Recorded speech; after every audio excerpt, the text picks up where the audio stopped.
ಕರ್ತನಲ್ಲಿ ಪ್ರಿಯ ಜನರೇ, ನಿಮ್ಮೆಲ್ಲರನ್ನು ಯೇಸುಕ್ರಿಸ್ತನ ನಾಮದಲ್ಲಿ ಸ್ವಾಗತಿಸುತ್ತೇನೆ. ಈ ದಿನದ ವಾಕ್ಯವು ಯೆಶಾಯನು ಬರೆದ ಗ್ರಂಥ 42ನೇ ಅಧ್ಯಾಯ 16ನೇಯ ವಚನ.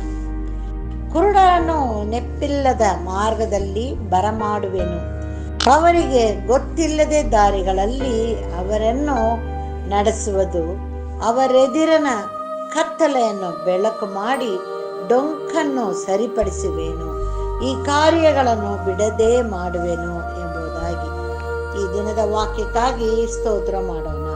ಪ್ರಿಯರೇ, ಕರ್ತನು ಕುರುಡರನ್ನು ಯಾವ ರೀತಿಯಲ್ಲಿ ನಡೆಸುತ್ತಾನೆ ಎಂದು ಈ ವಾಕ್ಯದಲ್ಲಿ ನೋಡುತ್ತೇವೆ.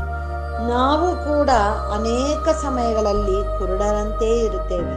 ಸಹೋದರ ಸಹೋದರಿಯರೇ, ಒಂದು ಕ್ಷಣ ನಾವು ನಮ್ಮ ದೃಷ್ಟಿಯನ್ನು ಕಳೆದುಕೊಂಡರೆ ನಮ್ಮ ಜೀವನ ಯಾವ ರೀತಿಯಲ್ಲಿ ಇರುತ್ತದೆ?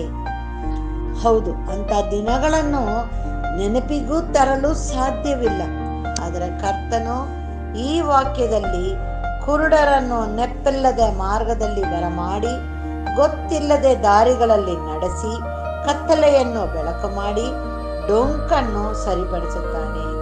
ಹೌದು ಪ್ರಿಯರೇ, ಆತನು ನಮ್ಮನ್ನು ಕೂಡ ದಾರಿ ಕಾಣದೇ ಇರುವಾಗ, ಗೊತ್ತಿಲ್ಲದೆ ಇರುವ ದಾರಿಗಳಲ್ಲಿ ನಿಂತಾಗ, ಮಾರ್ಗವೇ ಕಾಣಿಸದೆ ಕತ್ತಲೆ ಜೀವನದಲ್ಲಿ ಇರುವಾಗ, ನಾವು ನಮ್ಮನ್ನು ಆತನಿಗೆ ಒಪ್ಪಿಸುವಾಗ, ಆತನು ನಮ್ಮ ಜೀವನದಲ್ಲಿ ಇರುವ ಕತ್ತಲೆಯನ್ನು ಹೋಗಲಾಡಿಸಿ ಬೆಳಕಿನ ಹಾದಿಯಲ್ಲಿ ನಡೆಸುವುದು ಮತ್ತು ಮಾತ್ರವಲ್ಲದೆ ಎಲ್ಲ ಡೊಂಕನ್ನು ಸರಿಪಡಿಸಿ ನಮ್ಮನ್ನು ಆಶೀರ್ವದಿಸುತ್ತಾನೆ.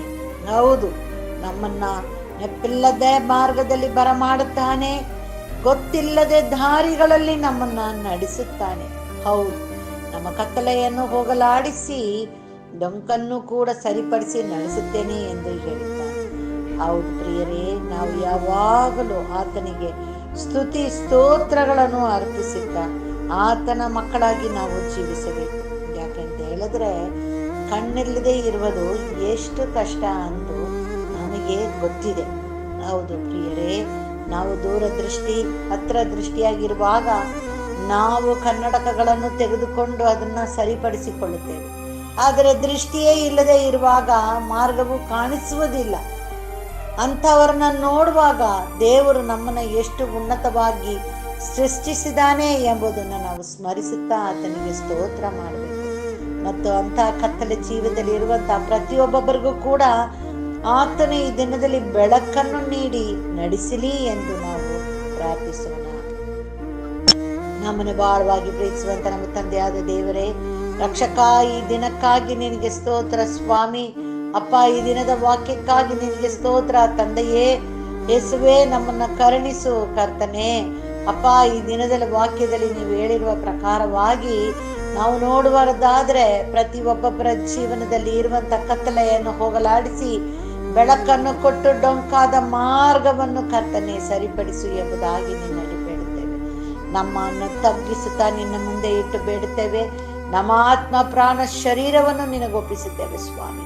ಅಪ್ಪ, ನಾವು ಸುಮ್ಮನೆ ಈ ವಾಕ್ಯವನ್ನು ಓದುವುದು ಮಾತ್ರವಲ್ಲ, ಕೇಳುವುದು ಮಾತ್ರವಲ್ಲ ಕರ್ತನೆ, ನಮ್ಮನ್ನೇ ನಿನಗೆ ಒಪ್ಪಿಸಿ ತಂದೆಯೇ ನಮ್ಮನ್ನ ನೀನು ರಕ್ಷಿಸಿ ನಡೆಸು ಎಂಬುದಾಗಿ ನಿನ್ನಲ್ಲಿ ಬೇಡುತ್ತೇವೆ ಕರ್ತನೆ.